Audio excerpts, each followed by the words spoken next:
legal steps, and nothing never happened. Because you know why? I responded to him and I sent something to the bar letting them know that he told the lie. All right, so let's get off of that.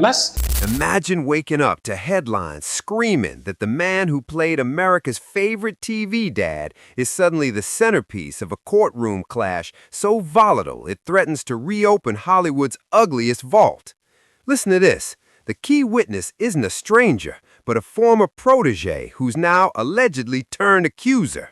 And no, we're not dealing with a washed-up reality figure or a one-hit nobody chasing clout. Hold up, this is Will Smith, the same guy who sold us all on redemption, reinvention, and second chances. The man who slapped Chris Rock on live TV, then broke down in tears for the whole country to watch. That same Will Smith who built a billion-dollar brand on charisma, family values, and a picture-perfect grin. And now, girl, here we are, as Bryce Gray, the former Empire actor, with a rap sheet longer than his resume, isn't just taking the stand against him. You won't believe this, but he's reportedly prepared to pull Diddy down right alongside him. And yeah, the timing is raising eyebrows everywhere.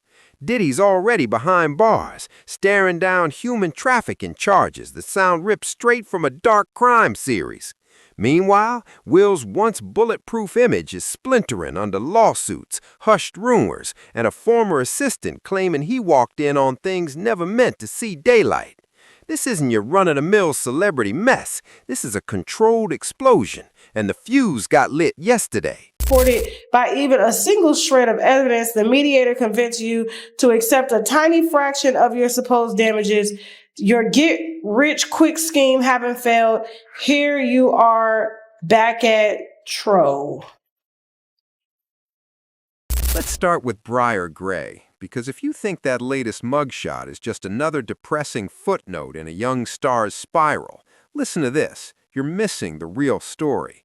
This is the look of someone who knows exactly where the skeletons are hidden, and I mean that literally. Gray has been arrested again. This time, it's for violating probation after a woman in Arizona accused him of throwing food at her, yanking her hair, and screaming so aggressively she feared for her safety. Sounds like standard tabloid chaos, right? Wrong, because this isn't just another messy domestic headline. It's a pressure cooker moment. Gray, a man staring down the loss of his freedom, his name, and maybe his grip on reality, is suddenly holding leverage that could shatter two of entertainment's most protected power players.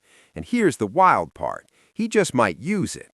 Don't forget, this is the same guy who once called Will Smith his mentor, the same guy who told stories about Will coaching him through his first audition and welcoming him into his New York home before Empire ever took off. The same Will who, according to Gray, was there at every critical step. Now, jump to today, and Gray's name is floating next to a $50 million lawsuit, claims of misconduct and exploitation, and something ominously referred to as freak-offs, a term hovering over Diddy's trial like a dark cloud. So the real question isn't just whether Gray will talk, it's what happens when the guy holding the secrets finally decides to unload them all. False defamatory statements.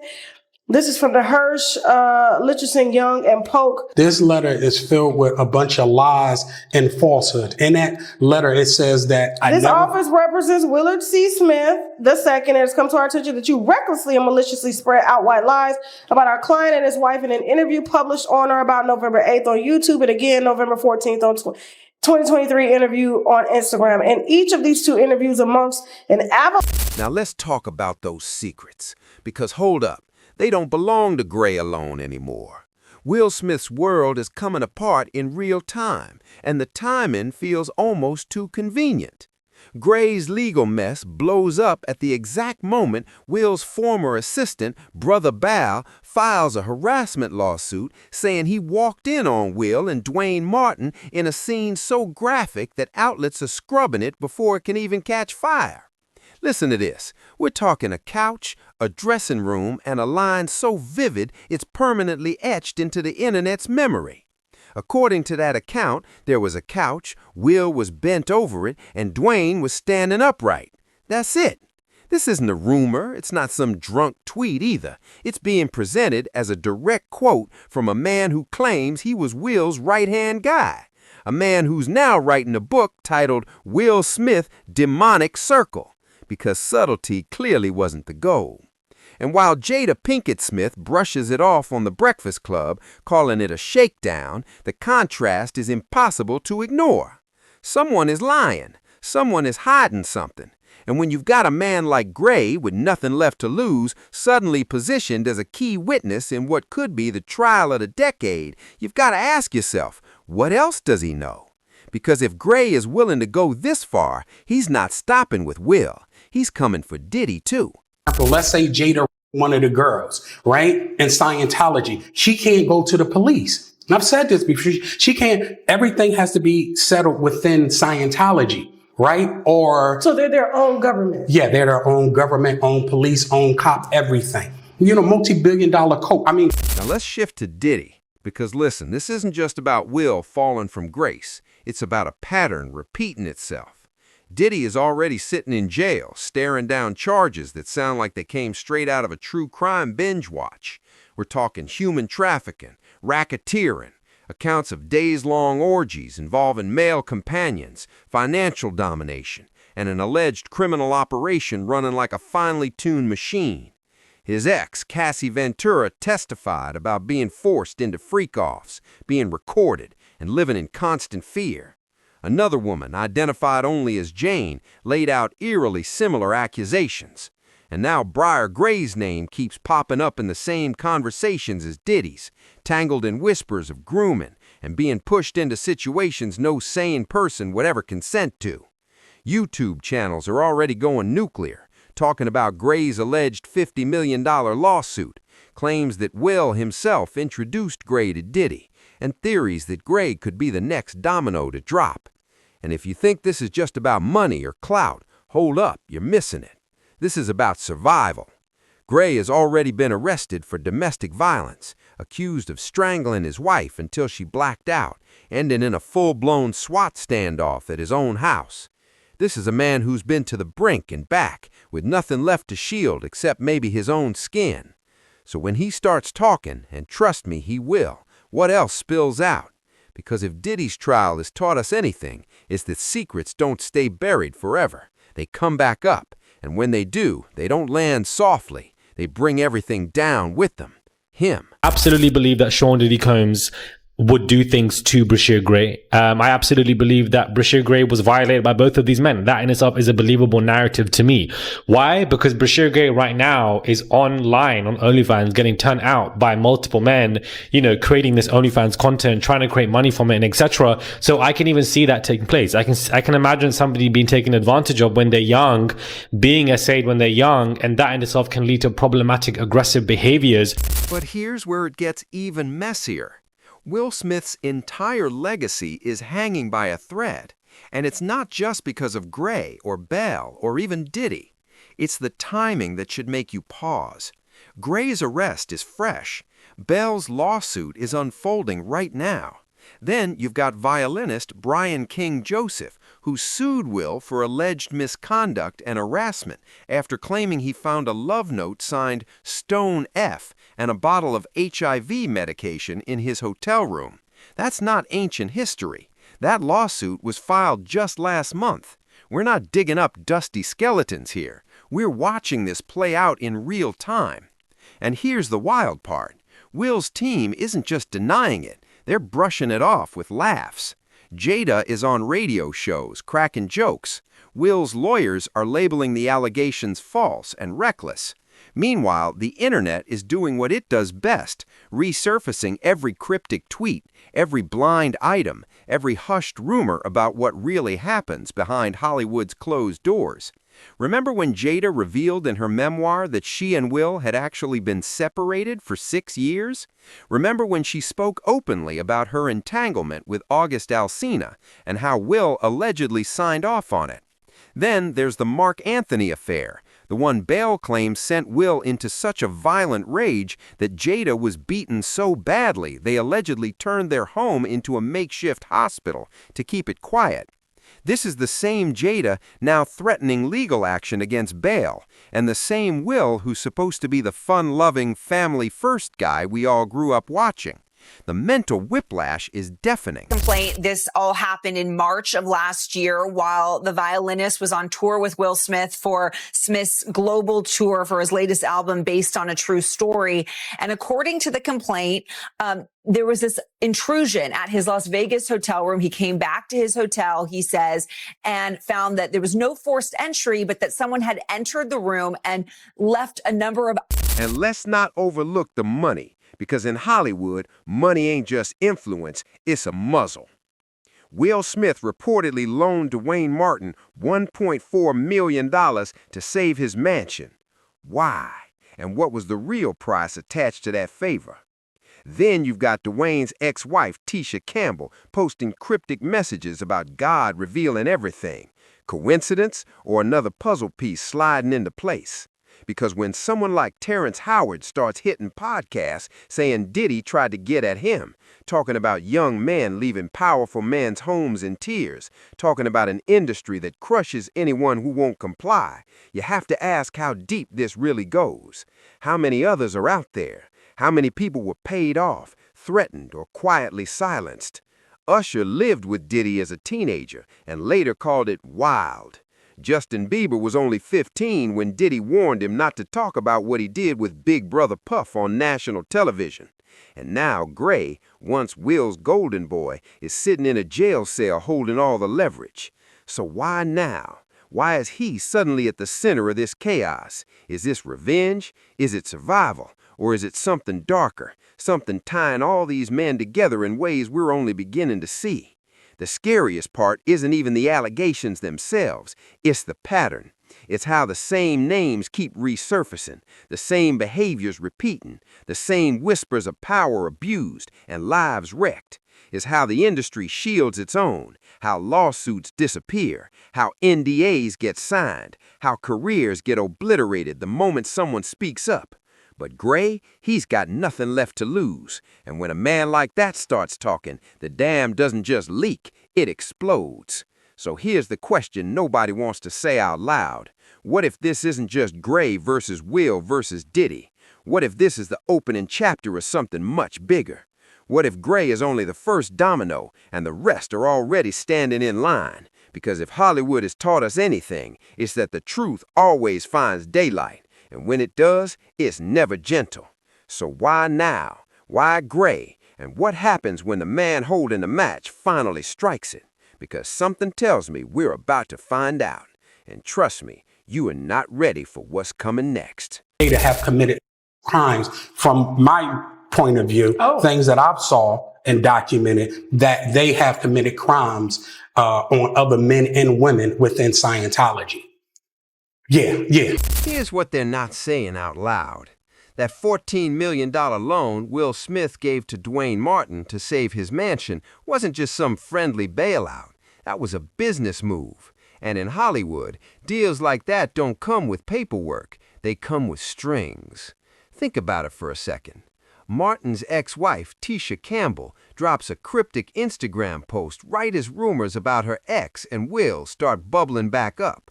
She doesn't explain anything. She just says, God reveals all.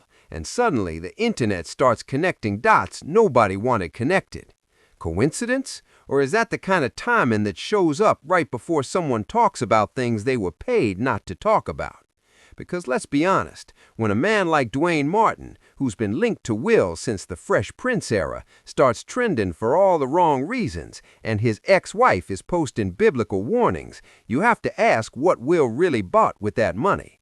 And more importantly, what happens when that debt gets called in.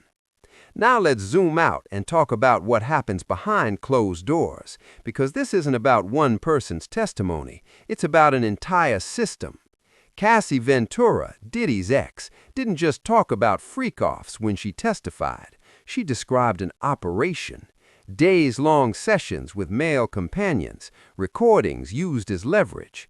A life where saying no meant risking your career, your name, or let's be real, your mental health. And if you think that begins and ends with Diddy, think again.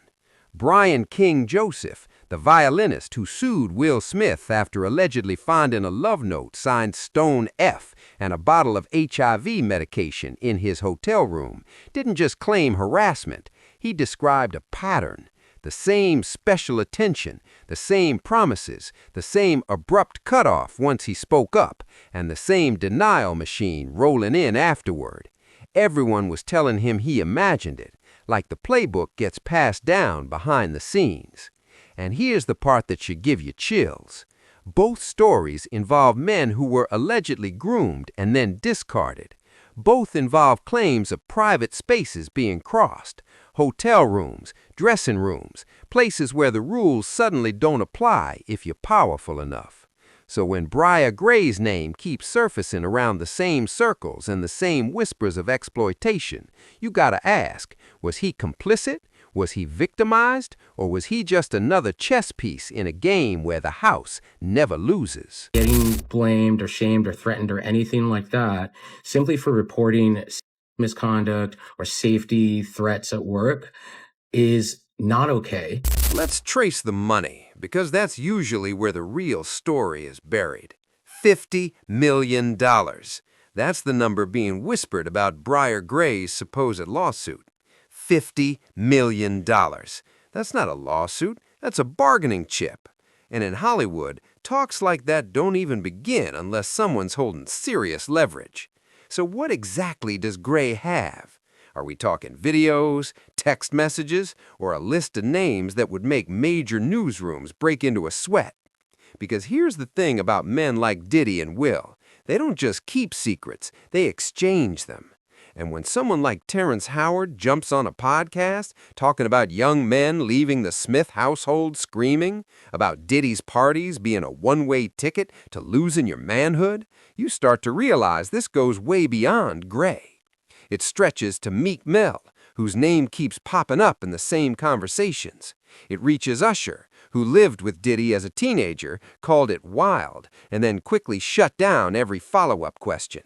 It even circles back to Justin Bieber, who at 15 joked on Jimmy Kimmel about not discussing what he did with Big Brother Puff, a clip that suddenly hasn't aged well at all. These aren't random moments, they're breadcrumbs, and the currency tying them together is silence. So the real question isn't just what Gray knows, it's who else is sitting on a story, waiting for the right number before they finally speak. At Brandon Tartikoff, the head of NBC. Did you like it? And Brandon said, yeah, I liked it. Quincy says, no, did you like it? But here's the part nobody really wants to touch, the price of keeping your mouth shut. Jada Pinkett Smith put it in her memoir, almost offhandedly, that she and Will had been separated for 6 years. 6 years where the public still crowned them Hollywood's perfect couple. 6 years during which Will was allegedly giving the green light to her entanglement with August Alsina.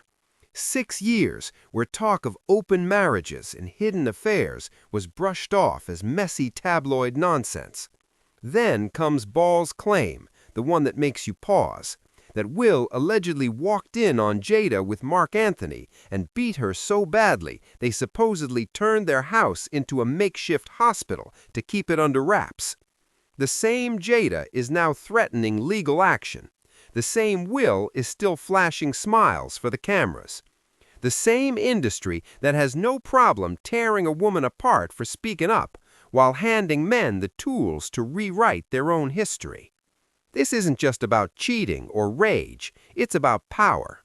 Because when you've spent decades selling the image of the perfect family, the perfect marriage, the perfect life, what happens when the mask starts to crack? You don't repair it, you hide it. And if Gray is about to start digging, trust me, he won't be the only one pulled out of the dirt. What do you say about the allegations? There's like so many rumors. Anything you want to say? We suing. So let's connect the final dot, because this was never just a story about 3 men. It's about a whole ecosystem powered by secrecy and fear. Bryshere Gray isn't simply a witness, he's a problem, and problems get managed. Remember how fast Brian King Joseph was discredited and fired after speaking up about what happened in his hotel room? Remember how Cassie Ventura's career mysteriously stalled once she walked away from Diddy. Remember how Terrence Howard's major roles dried up the moment he started talking too loudly. The pattern isn't only the alleged abuse, it's what comes after. The careers torched, the reputations poisoned, and the way the whistleblower suddenly can't get a call back to save their life. So when Gray starts talking, and trust me, he will talk, who's next? The violinist, the assistant, and the names connected to these men aren't just numerous, they're famous. And the clock is ticking. Because in Hollywood, the statute of limitations on the truth isn't measured in years. It's measured by how long it takes the next person to realize they're not alone. And that's the part that should keep you awake. This isn't just Gray versus Will versus Diddy. It's about the chain reaction. One story unlocks another, then another, until the whole illusion collapses at once. We've watched this movie before. Harvey, R. Kelly. The difference now is that the men in the spotlight aren't just powerful, they're adored. They're the ones who made us laugh, made us dance, made us cheer for them. And that's why this hits different. Because when the heroes turn out to be the villains, what are you supposed to believe in anymore? So here's the question nobody wants to face.